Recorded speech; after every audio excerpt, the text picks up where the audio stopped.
देखिए बच्चों, हम लोग हमारे 5 चैप्टर कंप्लीट कर चुके हैं ना। आप लोग उन चैप्टर को अच्छे से पढ़िएगा, उनके ऊपर बेस्ड न्यूमेरिकल को जरूर करिएगा। थ्योरी, डेरिवेशन, कॉन्सेप्ट वगैरह सब कुछ आपको अच्छे से पता होना चाहिए। आज हम यहाँ स्टार्ट करने वाले हैं हमारा 6 chapter, work, energy and power, यानी कि कार्य, ऊर्जा और शक्ति। इस चैप्टर में हम बहुत कुछ पढ़ेंगे, मतलब यहाँ से आपको बहुत कुछ सीखने को मिलेगा। मतलब और कुछ चीज़ें आपको ऐसे भी सीखने को मिलेगी यहाँ पे, जब हम इसमें पढ़ेंगे ना कॉलिजन, टक्कर के बारे में। तो मतलब जो हम लोग देखते हैं ना कि ये जो एक्सीडेंट वगैरह होते हैं तो इनमें किस तरह से क्या नुकसान होता है, बहुत बार होता है ना, हमारे दिमाग में क्वेश्चन आता है, वो आपका यहाँ से क्लियर हो जाएगा। क्योंकि जब टक्कर होगी तो हम यहाँ पे पढ़ेंगे इलास्टिक कॉलिजन, इन इलास्टिक वगैरह। तो मतलब काफ़ी इंटरेस्टिंग चैप्टर है, बहुत मज़ा आने वाला है आपको पढ़ने में भी, क्योंकि बिल्कुल पूरा कंसेप्ट बेस्ड क्वेश्चन है, ऐसा कुछ रटने वाला जैसा यहाँ पे नहीं है। तो हम क्या क्या पढ़ने वाले हैं पहले थोड़ा सा हम लोग यहाँ पे देख लेते हैं, बाकी फिर डिटेल से तो हमको पढ़ना ही है पूरे चैप्टर को। सबसे पहले हम जानेंगे कार्य। वैसे तो हम लोग कार्य के बारे में पढ़ चुके हैं ना, जब हम लोगों ने यूनिट और मेजरमेंट चैप्टर किया था, वहाँ कार्य की वीमा वगैरह, मात्रक वगैरह, ये सब मैं आपको बता चुकी हूँ। घबराइए मत, हम यहाँ पे फिर वापस निकालेंगे। ओके, तो हम यहाँ पे कार्य के बारे में पढ़ेंगे, कार्य का फॉर्मूला डिराइव करेंगे। देन एक प्रमेय होती है, थ्योरम, जिसे कहते हैं कार्य ऊर्जा प्रमेय, वर्क एनर्जी थ्योरम, उसके बारे में हम पढ़ेंगे। वर्क एनर्जी थ्योरम से बहुत सारे क्वेश्चन एग्जाम में पूछे जाते हैं। सिर्फ यही नहीं, कॉम्पिटिटिव एग्जाम के लिए भी ये थ्योरम बहुत इंपॉर्टेंट है, तो उसके बारे में हम पढ़ेंगे। फिर इसी थ्योरम को हम पढ़ेंगे कि जब हमारा बल परिवर्तित हो रहा है, ठीक है, एक तो बल हमारा सेम रहे और एक हमारा जो बल है वो परिवर्तित हो, तो उस कंडीशन के लिए क्या तो वर्क होगा और क्या वर्क एनर्जी थ्योरम होगी, वो हम पढ़ेंगे। फिर हम यहाँ पे एनर्जी के बारे में भी जानेंगे। एनर्जी, स्थितिज ऊर्जा, यांत्रिक ऊर्जा, इन सब के बारे में पढ़ेंगे कि क्या स्थितिज ऊर्जा होती है, क्या यांत्रिक ऊर्जा। फिर जो स्प्रिंग आपने देखी है, पेन वगैरह में लगी रहती है ना स्प्रिंग वगैरह, तो उस स्प्रिंग की पोटेंशियल एनर्जी, स्थितिज ऊर्जा कितनी होती है, उसका फॉर्मूला भी हम यहाँ डिराइव करेंगे। यहाँ से भी कॉम्पिटिटिव एग्जाम हो, चाहे आपका खुद का अभी 11th का एग्जाम हो, यहाँ से भी न्यूमेरिकल पोर्शन काफ़ी अच्छे से कवर होता है, ठीक है। फिर उसके बाद में हम ऊर्जा के विभिन्न रूप, भाई ऊर्जा के क्या क्या रूप हो सकते हैं, उन रूपों के बारे में जानेंगे। देन हमारा ऊर्जा संरक्षण नियम, याद हो आपको तो मैंने जो हमारा फर्स्ट चैप्टर था वहाँ मैंने आपको बताया था संरक्षित राशियाँ और संरक्षण के नियम, और वहाँ मैंने आपको कहा था कि हम लोग चैप्टर में जैसे जैसे ये टॉपिक आएंगे वहाँ हम इन नियम को स्टडी करेंगे। तो यहाँ हमारा ऊर्जा का टॉपिक आया है, तो हम यहाँ पढ़ेंगे ऊर्जा संरक्षण का नियम। ओके, ऊर्जा संरक्षण नियम के बाद में हम पढ़ेंगे पावर, यानी कि शक्ति के बारे में, कि आखिर शक्ति क्या होती है, इसका क्या मात्रक होता है, इसका क्या फॉर्मूला होता है, क्या वीमा होती है, इन सब के बारे में। और देन हम पढ़ेंगे टक्कर के बारे में, यानी कि जब पार्टिकल टक्कर करते हैं, और टक्कर में भी 2 प्रकार पढ़ेंगे, प्रत्यास्थ और अप्रत्यास्थ टक्कर, उनके बारे में स्टडी करेंगे। यहाँ से भी न्यूमेरिकल पोर्शन बहुत अच्छे से कवर होता है और बहुत ईजी है। ये पता है, ये जो टॉपिक है ना, ये बच्चों को बहुत हार्ड लगता है क्योंकि वो इनके कॉन्सेप्ट को पकड़ ही नहीं पाते हैं। अगर आपने इनके कॉन्सेप्ट को पकड़ लिया ना, तो आपको इन टॉपिक के न्यूमेरिकल बिल्कुल भी टिपिकल नहीं लगेंगे, बहुत इजीली हो जाएंगे। ओके बच्चों, तो आज हम शुरुआत करते हैं। सबसे पहले तो हम अदिश गुणनफल पढ़ेंगे यहाँ पे। अब हम अदिश गुणनफल क्यों पढ़ रहे हैं, माइंड में ऐसा कोई क्वेश्चन आया? वैसे मैं ये चीज़ आपको पढ़ा चुकी हूँ ना 4th चैप्टर में, जब हमने सदिश गुणनफल, वेक्टर प्रोडक्ट पढ़ा था, उसके साथ ही मैंने इस टॉपिक को आपको पढ़ा दिया था। लेकिन फिर भी मैंने सोचा एक बार और रिवाइज करवा देते हैं क्योंकि इम्पोर्टेंट है ये टॉपिक। अब यहाँ हम अदिश क्यों पढ़ रहे हैं? पिछले चैप्टर में हमने सदिश पढ़ा क्योंकि हमने समतल में गति की बात करी थी। 4th जो चैप्टर था वहाँ हमने समतल में गति की बात करी थी, तो हमें क्या पढ़ना था? सदिश गुणनफल। यहाँ अदिश क्यों पढ़ रहे हैं? क्योंकि हम यहाँ पढ़ेंगे वर्क के बारे में, W, और W का फॉर्मूला क्या होता है? F.D। बताया था मैंने आपको कि हमारा जो वर्क होता है वो एक अदिश राशि, स्केलर क्वांटिटी होती है, क्योंकि यह बल और विस्थापन के डॉट प्रोडक्ट से मिलकर बनती है। इसीलिए हम यहाँ पे डॉट प्रोडक्ट को जानेंगे कि डॉट प्रोडक्ट क्या होता है, ठीक है, इसको कैसे सॉल्व करते हैं, इसकी कुछ चीज़ें हैं जिनको हम यहाँ पे स्टडी करेंगे। तो मेरे साथ हेडिंग लगाइए, अदिश गुणनफल, इसको डॉट प्रोडक्ट भी कहते हैं और इसको स्केलर स्केलर का मतलब भी अदिश ही होता है, तो स्केलर प्रोडक्ट भी इसे कहा जाता है। और देखिए बच्चों, मेरे साथ साथ आप लोग नोट्स ज़रूर बनाते रहिए। बहुत बार बच्चों के दिमाग में क्वेश्चन आता है कि मैम नोट्स कैसे बनाएं, किस तरह से बनाएं। देखो नोट्स होते क्या हैं, नोट्स वो होता है कि आपने इस वीडियो से क्या सीखा, उनको आपने एक रफ पेज, जब भी आप वीडियो देखें अपने साथ में एक कॉपी पेन लेके बैठिए और आपको जो भी चीज़ इंपॉर्टेंट लग रही है वीडियो को वही पॉज करके उस चीज़ को नोट डाउन करिए। देन अपनी बुक उठाइए, मेरा वीडियो जैसे आपने देख लिया उसके बाद में बुक जरूर उठाइए। देखो बच्चे ऐसे होते हैं कि सिर्फ वीडियो पर डिपेंडेंट होते हैं, नहीं, मैं इस चीज़ के लिए आपको कभी एडवाइस नहीं करूँगी।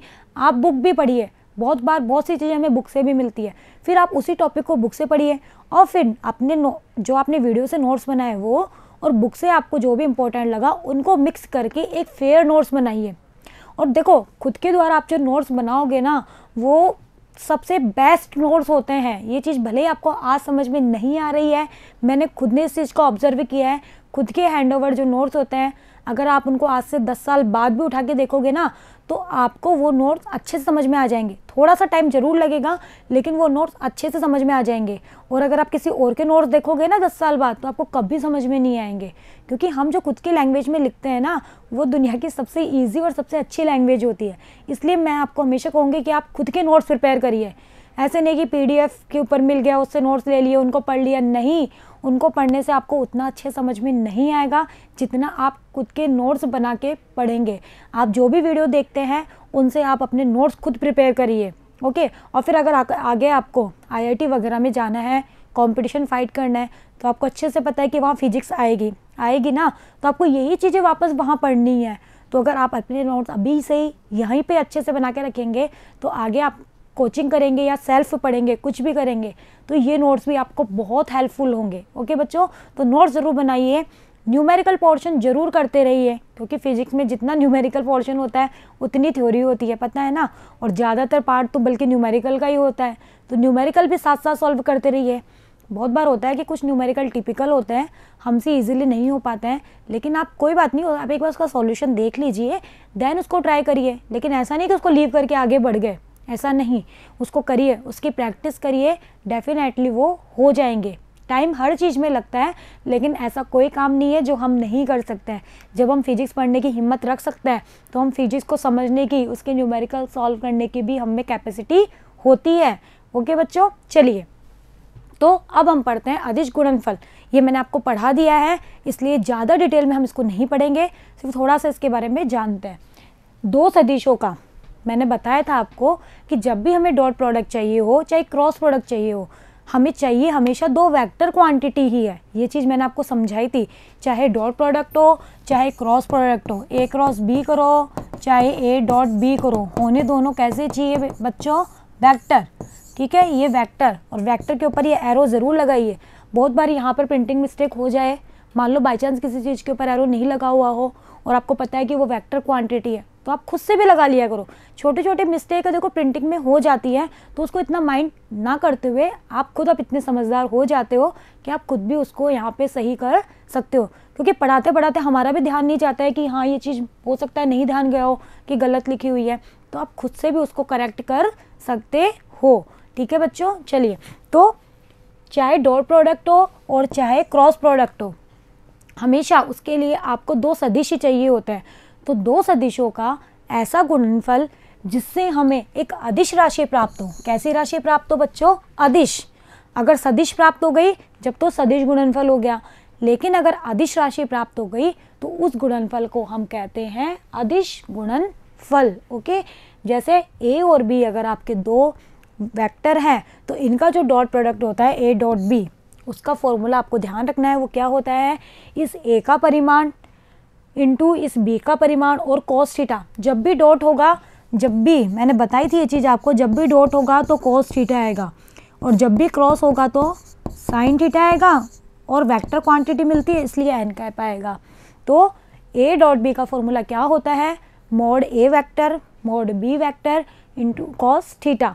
अब मोड A का मतलब क्या हुआ, मोड A का मतलब हुआ इस जो भी A वेक्टर है उसका परिमाण, तो इसको हम A भी लिख सकते हैं, सिंपली A, वेक्टर नहीं लगाया है तो A B cos थीटा। तो ये फॉर्मूला तो आपको ध्यान रखना है। सिमिलरली A क्रॉस B का भी ध्यान रखना है।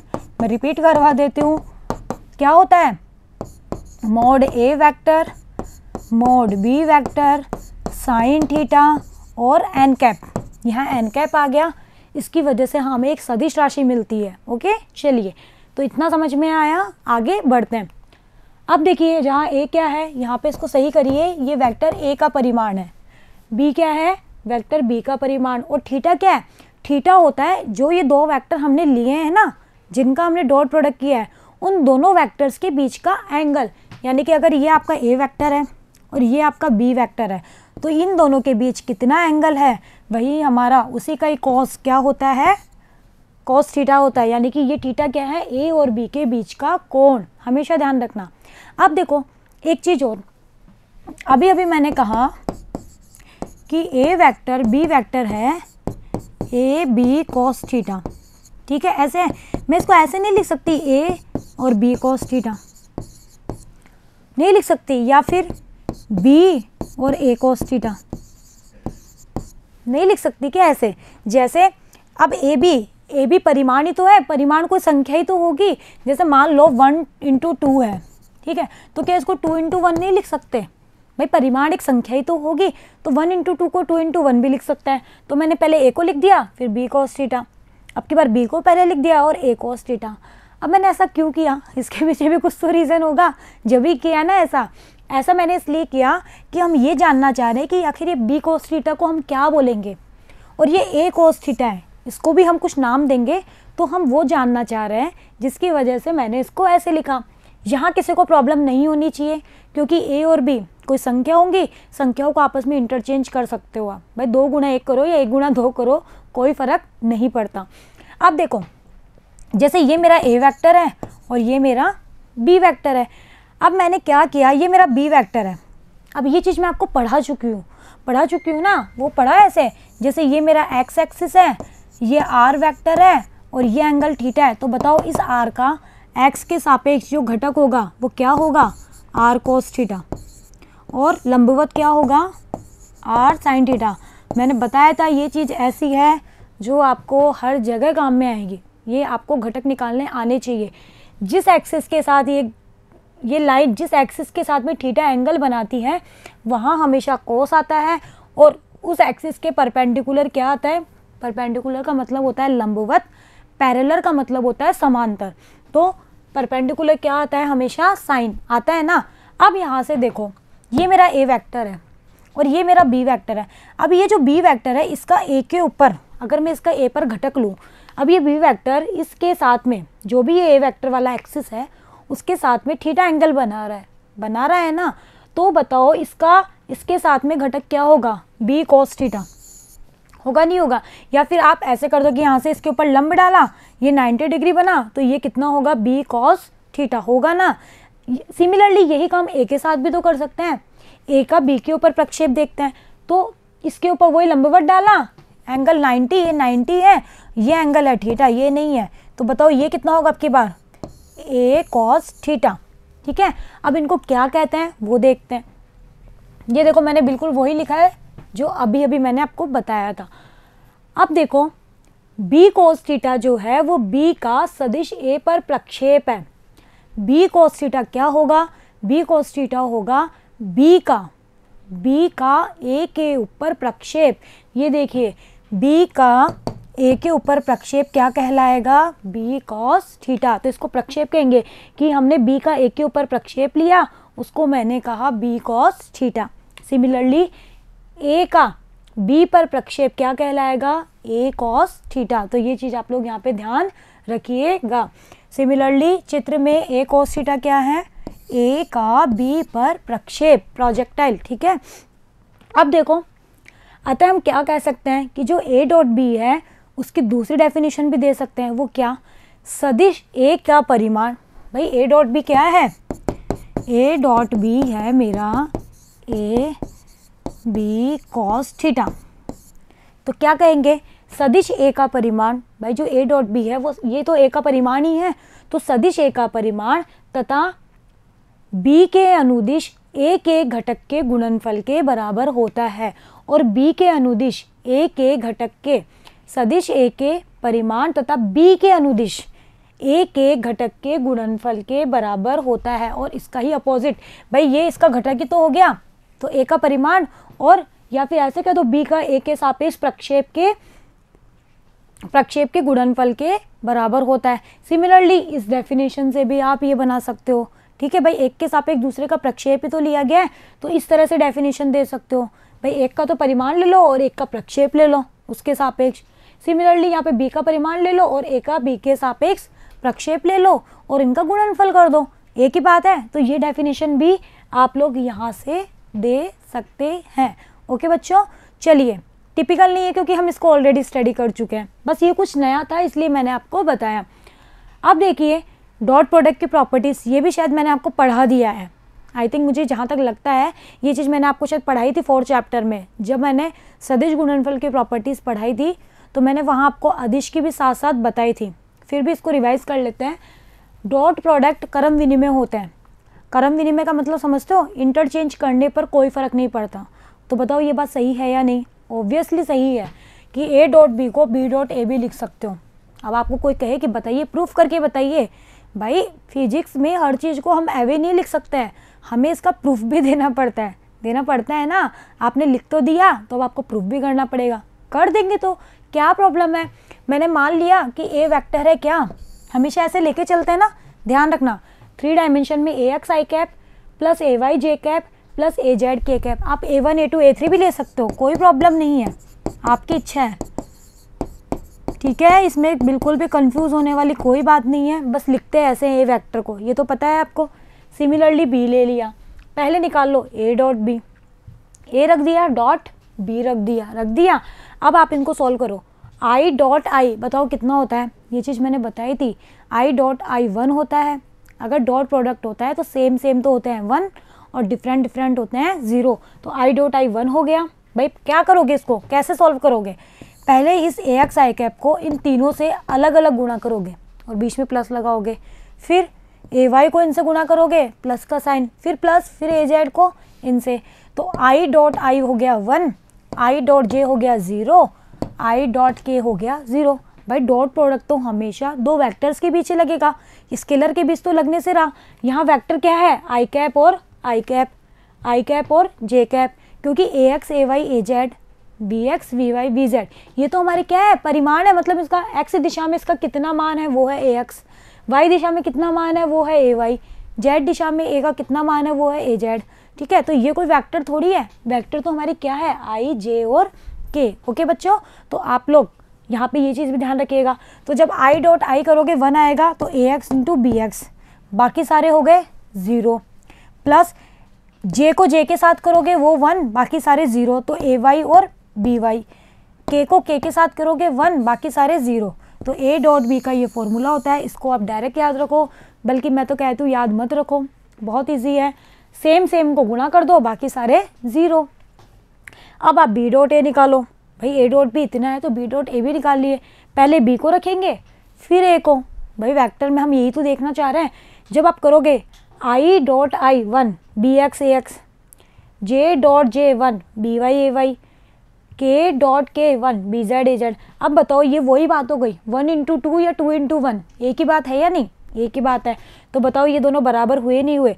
इसको ए एक्स बी एक्स लिख दो, plus A Y B Y लिख दो, plus A Z B Z लिख दो। तो बताओ ये दोनों बराबर आए नहीं आए? आए ना, इसीलिए हमारा जो डॉट प्रोडक्ट होता है वो क्रम विनिमय होता है।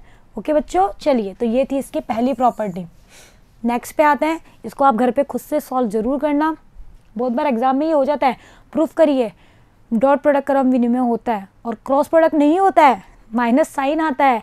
ये चीज़ याद है ना आपको, ए क्रॉस बी बराबर माइनस बी क्रॉस ए होता है। चलिए अब बात करते हैं, ये प्रूफ हो गया सेकंड प्रॉपर्टी की। सेकंड क्या है कि जो अदिश गुणनफल होता है वो वितरण नियम का पालन करते हैं। बिल्कुल प्रॉपर्टीज तो वही है जो हमने सदिश की भी पढ़ी थी। अब वितरण नियम क्या होता है? वितरण नियम होता है ये कि जैसे ए डॉट बी प्लस सी है, ठीक है, तो हम इसको ऐसे भी लिख सकते हैं ए डॉट बी, फिर ब्रैकेट को खोल दिया, प्लस ए डॉट सी। ये होता है वितरण नियम। और या फिर ए और लैम्बडा बी है, जहाँ लैम्बडा कोई भी आपका वास्तविक संख्या है तो इसको लैम्बडा को बाहर निकाला जा सकता है और इसको ए डॉट बी भी लिखा जा सकता है। यहाँ पे ए डॉट है, ठीक है, तो इसको ऐसे भी लिखा जा सकता है। तो ये होता है वितरण नियम। अब देखो इस चीज़ को आप लोग खुद प्रूफ करेंगे, कुछ भी नहीं करना है। ए वेक्टर मान लेना, बी वेक्टर मान लेना और सी मान लेना, और पहले निकालना ये, देन वही वेक्टर मानते हुए पहले ये टर्म निकालना और फिर उनको जोड़ना और देखना क्या ये बराबर है। डेफिनेटली बराबर आएगी, ठीक है। तो मैं ये चीज़ आपको यहाँ नहीं करवाऊँगी, ये आपके लिए होमवर्क है, आप खुद करना, बिल्कुल ईजी है, कोई टिपिकल नहीं है। जैसे ए को तो मान लिया क्या, वही A X I cap plus A Y J cap plus A Z K cap. Similarly B हो जाएगा B X we Y B Z, similarly C हो जाएगा क्या, C X C Y C Z. तो आप अलग अलग निकालना और करना, आप इसको खुद से सॉल्व करेंगे। ये आपके लिए होमवर्क है, थोड़ा सा होमवर्क आप भी करिए ताकि आपका माइंड चल सके।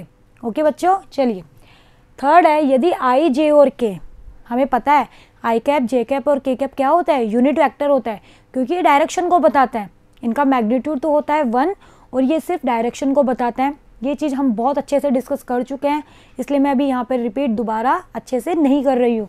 तो क्या होता है, ये वही प्रॉपर्टी जो अभी बताई कि सेम का डॉट प्रोडक्ट होता है 1 और डिफरेंट का डॉट प्रोडक्ट होता है 0।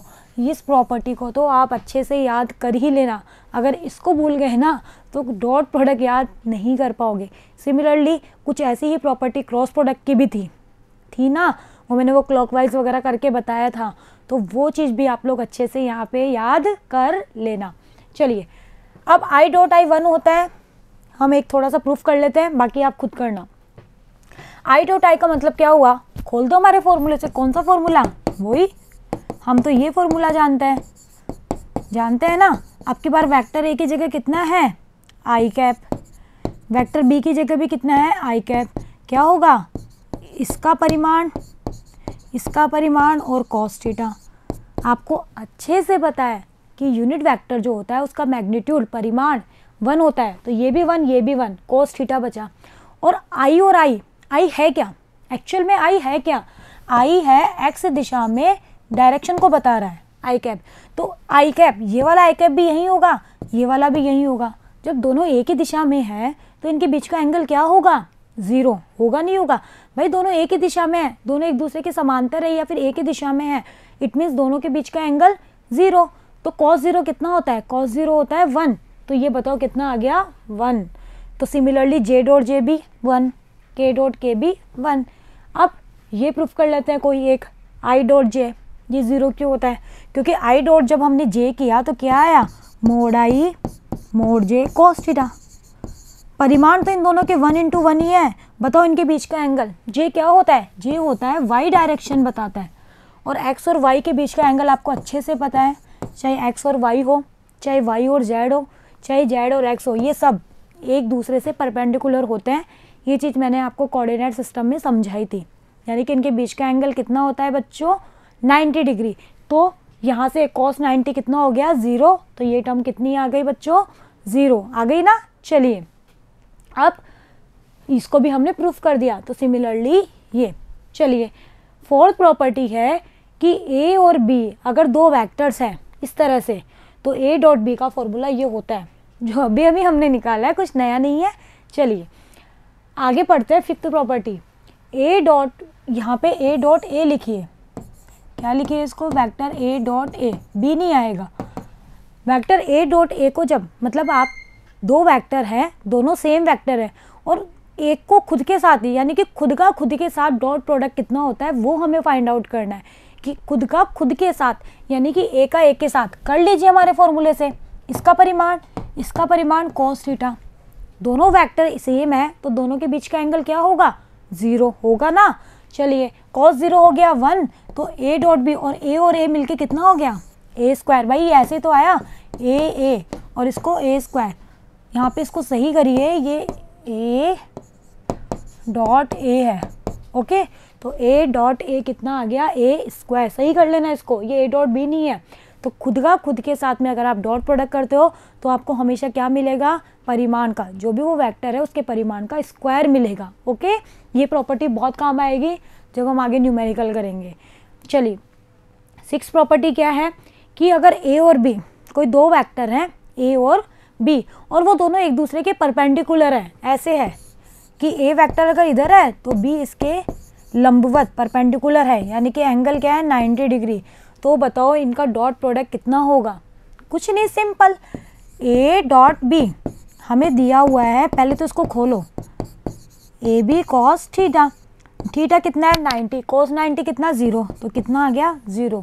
यानी कि जब भी दो वेक्टर एक दूसरे के परपेंडिकुलर होंगे तो उनका डॉट प्रोडक्ट हमेशा क्या होगा बच्चों? 0 होगा। रटने वाली बात नहीं है, कॉस 90 0, इसलिए 0। चलिए नेक्स्ट पे बढ़ते हैं। चलिए इतना तो हमारी यहाँ पर इसकी प्रॉपर्टीज़ ख़त्म होती है, यानी कि हमने डॉट प्रोडक्ट की काफ़ी प्रॉपर्टीज़ यहाँ पे देख ली है। ये प्रॉपर्टी बहुत इंपॉर्टेंट है, इसको ध्यान रखना है। ये भी इम्पोर्टेंट, वैसे तो इम्पोर्टेंट सारी ही है, सबको आपको ध्यान रखना है, और जो होमवर्क दिया है उसको आपको खुद से सॉल्व करना है। अब हम करते हैं एक छोटा सा क्वेश्चन इसके ऊपर। हमें दिया हुआ है, हमें फोर्स दिया हुआ है F 2i cap plus 4j cap plus 6k cap, और हमें विस्थापन पढ़ चुके हैं ना हम, विस्थापन एक वेक्टर क्वांटिटी होती है ना, विस्थापन भी दे रखा है d, हम x से लिखा करते थे, कोई बात नहीं है, क्या फ़र्क पड़ता है। 6i cap plus 5j cap plus 9k cap, मैंने तो एवे कोई वैल्यू ले ली है, ठीक है। अब वो ये कह रहा है कि इनके बीच का एंगल ज्ञात करो, f और जो d है ना उसके बीच का तो एंगल ज्ञात करो, और f का d पर प्रक्षेप भी ज्ञात करो। f का d पर, देखो इस चीज़ को पढ़ने में अगर गलती कर दी ना तो आपको न्यूमेरिकल भी गलत हो जाएगा। f का d पर प्रक्षेप, यानी कि अब आपको f cos थीटा निकालना है या d cos थीटा, ये समझ में आना चाहिए। f का d पर प्रक्षेप, तो जिसका प्रक्षेप होता है ना वही आता है f cos थीटा। अभी करा था ना हमने, थोड़ा सा मैं बैक पे रिवाइज करवाती हूँ आपको। जब हमने ये प्रक्षेप निकाला था, ये देखो b का सदिश a पर प्रक्षेप, तो b का प्रक्षेप b cos थीटा, मतलब जिसका प्रक्षेप ले रहे हो ना उसी के साथ cos थीटा आएगा। a का प्रक्षेप तो a cos थीटा, ओके, तो ये चीज़ ध्यान रखना। तो वहाँ ये क्वेश्चन में क्या पूछ रहा है, वो क्वेश्चन में पूछ रहा है f का प्रक्षेप, f का d पर प्रक्षेप, तो आपको f cos थीटा निकालना। और अगर वो बोलता d का f पर प्रक्षेप तो आप निकालते d cos थीटा। ये चीज़ यहाँ पे आपको समझ में आनी चाहिए। चलिए क्वेश्चन बहुत इजी है, f आपको गिवन है लिख दिया, d आपको गिवन है लिख दिया, f यहाँ डॉट लगाइए, f डॉट d, क्योंकि वो बोल रहा है कि f और d के बीच का एंगल ज्ञात करो। जब भी आपको दो वेक्टर्स के बीच का एंगल ज्ञात करना हो तो आप लोग हमेशा उनका डॉट प्रोडक्ट कर लो। क्यों? क्योंकि हमें पता है कि f डॉट d जब हम करेंगे तो क्या होगा, f d cos थीटा, जहाँ f का मैग्नीट्यूड हम यहाँ से निकाल लेंगे, मैग्नीट्यूड निकालना हम लोग सीख चुके हैं ना, d का मैग्नीट्यूड यहाँ से निकाल लेंगे, फिर यही तो निकालना है हमको, निकाल लेंगे। चलिए f डॉट d करिए, पहले f की वैल्यू पुट करिए, f कितना है 2i cap plus 4j cap plus 6k cap, dot जरूर लगाना है। फिर है d कितना है, d है 6i कैप 5j कैप और 9k कैप, वही सेम वाले हो जाएंगे 1, तो उनको गुणा कर दो, 6 दूनी 12 और i डॉट i हो गया 1, i को j से किया 0, i को k से किया 0, है ना इजी, देखो कितना इजीली सॉल्व हो गया। j को j के साथ कर दो, बाकी सारे 0, तो 4 × 5 20 और j डॉट j 1, k को k के साथ कर दो, 9 × 54 और k डॉट k 1, बस अब इसको कर लो। और यूनिट, भाई इसकी जो भी यूनिट होगी वो होगी ही, तो यूनिट मैंने लिख दी, ये आ गया मेरा f डॉट d 86, इसको हमने जोड़ लिया, ये आ गया 86, और जो भी इसकी यूनिट है वो आप लगा लेना। अब f ये डॉट लगाओ, यहाँ पे है ना प्रिंटिंग मिस्टेक है, ये f डॉट d इतना आ गया। अब आपको क्या चाहिए, आपको तो उसने एंगल पूछा है, निकाल लो एंगल। f डॉट d की वैल्यू ये रही, cos थीटा क्या होगा, यहाँ से cos थीटा निकालो, तो यहाँ से cos थीटा कितना आ गया, cos थीटा आ गया f डॉट d बटे मोड f और मोड d। ये तो हमने फाइंड आउट कर लिया जी, हम यहाँ से निकाल लेंगे।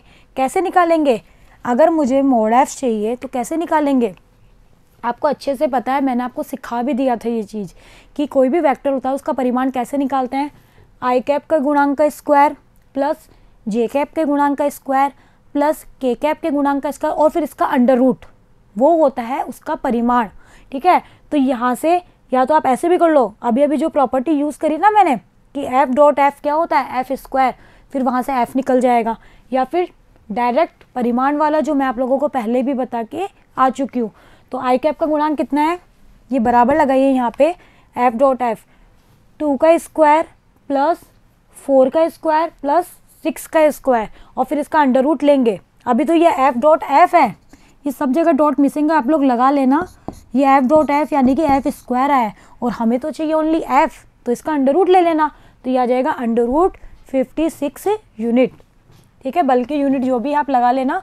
और इसी तरह से डी डॉट डी आ जाएगा, कितना आएगा, वो आ जाएगा अंडर रूट 142 यूनिट। ये तो डी स्क्वायर है और यहाँ से डी कितना आएगा, अंडर रूट 142 और इसकी यूनिट, ठीक है। चलिए अब हमें चाहिए कॉस थीटा, सारी वैल्यूज़ मिल चुकी है, तो किस बात की देरी है, रख दीजिए 86। तो एफ डॉट डी की वैल्यू थी मॉड एफ और मॉड डी। जब आप इसको सॉल्व करेंगे, अब देखो मैंने तो क्या ये क्वेश्चन रैंडम लिया है, इसलिए ये इजीली सॉल्व नहीं हो रहा है, मैंने तो एवे ही वैल्यूज़ उठा ली थी और उनको सॉल्व किया है। आपको एग्जाम में वैसे तो देखो नॉर्मली ऐसे क्वेश्चन दिए जाएंगे जिनके अंडर रूट ईजिली निकल जाए, ठीक है, ऐसा कोई टिपिकल नहीं दिया जाता है। लेकिन अगर टिपिकल दिया जाए तो उसका सॉल्यूशन भी मैंने आपको बताया है। वो क्या, अगर ऑब्जेक्टिव होता है तो डेफिनेटली वो ऐसी वैल्यूज़ देगा जो इजीली निकल जाए। लेकिन अगर आपके निबंधात्मक क्वेश्चन टाइप आता है ना, तो वहाँ फिर आप देखो ऑब्जेक्टिव में तो हमें 4 में से एक ऑप्शन चुनना होता है, इसलिए वहाँ हम कोई अप्रोक्सीमेशन नहीं लेके चल सकते। लेकिन निबंधात्मक में हम अपना अप्रोक्सीमेशन थोड़ा बहुत यूज़ कर सकते हैं अगर वैल्यूज़ टिपिकल है तो। देखो मैंने कैसे किया, 142 आपको पता है कि 12 का जो 12 जो होता है, 12 इंटू 12 वो कितना होता है, 144 होता है ना, यानी कि 144 का जो अंडर रूट होता है वो 12 होता है। अब ये 144 तो नहीं है लेकिन 142 नियर है, इसलिए मैंने इसको अप्रोक्सीमेट 12 कहा, साइन अप्रोक्सीमेट है, ठीक है। चलिए इसी तरह से 56 को मैंने क्या बोला, 7 का अगर हम करते हैं, हमें पता है कि अंडर रूट 49 कितना होता है, 7, और अंडर रूट 64 कितना होता है, 8। अब ये वैल्यू इन दोनों के बीच में आ रही है, तो मैंने इसको अप्रोक्सीमेट 7.5 कह दिया, मतलब मैंने अप्रोक्सीमेशन लिया है। ओके, आप लोग बुक से क्वेश्चन सॉल्व करना, वो इजी कोइंग करे हुए हैं कि जिनके अंडर रूट आप इजीली निकाल सको, ठीक है। बाकी अप्रोक्सीमेशन मैंने चला के लिया ताकि आपको थोड़ा सा यहाँ पे समझाया जा सके। वैसे पहले भी मैंने आपको इसे समझा दी है, बाकी और समझाने के लिए मैंने इस क्वेश्चन को इस तरह से लिया था। बस ये मैंने यहाँ रख दी वैल्यू और इसको सॉल्व कर लिया, ठीक है। ये देखो यहाँ पे थोड़ी सी मिस्टेक है, आप इसको सॉल्व करिए। 86, 12 और 74.5। अब ये देखिए यहाँ पे cos थीटा बराबर आ गया, ये 7.5 है, इसका 1 हटाओगे तो यहाँ पे आ गया 0, और ये 12 इंटू 7 करेंगे आप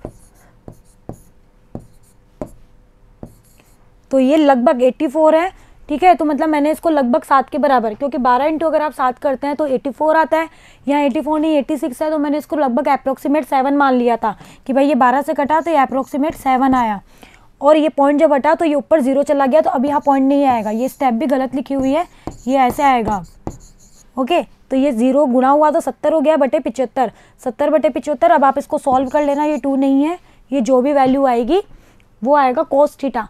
लेकिन उसने आपको cos थीटा भी नहीं पूछा है, उसने आपको पूछा है ओनली थीटा, तो इसका cos इन्वर्स ले लेना। ओके, cos थीटा इतना आ गया, तो cos इन्वर्स कितना आ गया, थीटा आ गया cos इन्वर्स 70 बटे 75। अगर आपको ये वैल्यूज़ जैसे जो नॉर्मल वैल्यूज़ होती है ना 30, 60, 45, 90, 180 ऐसी नहीं है और इस तरह से है, तो आप यहाँ तक भी छोड़ के आ सकते हैं कि एफ और डी के बीच का एंगल इतना होगा। भैया आगे हम इसको बिना कैलकुलेटर सॉल्व नहीं कर सकते, इसमें हमारी क्या फॉल्ट, तो आप यहाँ तक भी इसको यहाँ पे भी छोड़ के आ सकते हो। लेकिन अगर कोई नॉन वैल्यूज़ आती है, जैसे मान लो इसकी वैल्यू निकल के कुछ भी आ गई, 30 वगैरह कुछ भी आ गई, तो फिर वो तो आपको पता होनी चाहिए, जो आप पढ़ते हो ना 11th में, वो चीज़ आपको पता होनी चाहिए। वैसे वो टेबल मैं खुद भी आपको प्रोवाइड करवा दूंगी इस चैप्टर के एंड में, ताकि आप लोग उनको याद कर लेना अच्छे से। ओके बच्चों, चलिए, और बुक में भी है, आप लोग बुक देखिएगा, आपके बुक में भी गिवन है, फॉर्मूले भी गिवन है, सारे साइन थीटा कोस थीटा वाले, और ये टेबल वगैरह सब गिवन है। अब वो बोल रहा था एफ का डी पर प्रक्षेप क्या होगा, एफ कोस थीटा। एफ आपके पास है, कोस थीटा आपके पास है, तो बस रख दो वैल्यू, तो ये आ गया एफ का डी पर प्रक्षेप। यूनिट तो आपको जरूर लगानी है, जो भी यूनिट है, यूनिट के बिना आपका आधा नंबर कट जाएगा, ये चीज़ मैं बार बार बोलती हूँ, इसलिए अगर यहाँ मिसिंग हो जाए यूनिट तो भी आपको लगानी है। ऐसा मान लो हर जगह लगानी है यूनिट तो, क्योंकि यूनिट की क्या इंपॉर्टेंस है ये हम फर्स्ट चैप्टर में पढ़ के आ चुके हैं, पढ़ा है ना हमने। क्योंकि बिना यूनिट के किसी चीज़ की कोई वैल्यू नहीं होती है। यूनिट ही हमें बताती है कि ये चीज़ इसका माप है ना, इसलिए। ओके, तो देखो क्वेश्चन ईजी था। ऐसे बुक में और भी क्वेश्चंस हैं न्यूमेरिकल, पीछे न्यूमेरिकल्स हैं, एग्जाम्पल्स हैं, उनको ज़रूर सॉल्व करिएगा डॉट प्रोडक्ट से रिलेटेड, ताकि आपका ये जो टॉपिक है वो यहीं पर ही क्लियर हो जाए। ओके बच्चों, तो आज हमने सिर्फ डॉट प्रोडक्ट के बारे में जाना। अब हम जानेंगे हमारा जो नेक्स्ट वीडियो होगा उसमें हम कार्य के बारे में, कार्य ऊर्जा प्रमेय के बारे में, इन सब के बारे में स्टडी करेंगे। तो बने रहिएगा मेरे साथ, मिलते हैं नेक्स्ट वीडियो में। Thank you.